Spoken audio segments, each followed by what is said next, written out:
இன்னைக்கு மகாநதியில விஜய் காவேரிக்கு 2 கியூட்டான சீன்ஸ் இருந்துச்சு. அந்த 2 சீன்லயுமே காவேரியோட ஆக்டிங் வந்து ஆஸ் யூசுவல் ஓவர் ஆக்டிங்கா இருந்துச்சு. விஜயோட ஆக்டிங், எக்ஸ்பிரஷன் எல்லாமே செம்மையா இருந்துச்சு.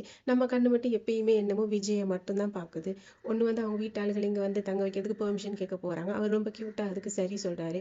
அடுத்தது வந்து ஆபீஸ்ல வந்து ஒரு மெயில் அனுப்புனதை செக் பண்ணலன்னு சொல்லி கூப்பிட்டு கேட்கிறாரு.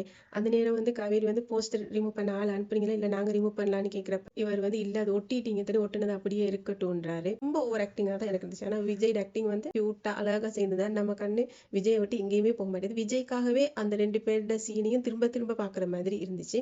காவேரி குடும்பம் ஃபுல்லா வந்துட்டாங்க விஜய் வீட்டுல தங்குறதுக்கு. ராகினி ஏதாவது குட்டி குழப்பம் பண்ணணும்னு ட்ரை பண்றாங்க. எதுவும் நடக்கிற மாதிரி தெரியல. காவேரி சொல்ல இங்க நடக்கிறதெல்லாம் லைவா பசுவுக்கு சொல்லணும் தானே அப்படின்றா. ராகினி கோவமா ரூமுக்கு போறாங்க. காவேரி அம்மா வந்து விஜய்க்கு விருந்தே வைக்கல, இன்னைக்கு நான் விருந்து சாப்பாடு சமைக்கிறேன்றாங்க. இன்னைக்கு எபிசோட்ல பாத்தீங்கன்னா காவேரியோட விஜயோட இருக்கிற சீன்ல மட்டும்தான் காவேரியோட ஆக்டிங் ஓவர் ஆக்டிங் இருந்துச்சு. மத்தபடி ராகினியோட அவங்க அம்மாவோட கதைக்கு நேரம் அவங்க ஆக்டிங் ரொம்ப சூப்பரா நம்ம பார்த்து ரசிக்கக்கூடிய மாதிரி இருந்துச்சு. காவேரி நீங்க விஜயோட இருக்கிறப்ப இந்த மாதிரி நேச்சுரல் ஆக்டிங்கை காட்டுங்க, ரொம்ப கியூட்டா இருக்கும் பாக்குறதுக்கு. இந்த ஓவர் ஆக்டிங்கை ப்ளீஸ் நிப்பாட்டிக்கிறங்க. தேங்க்யூ.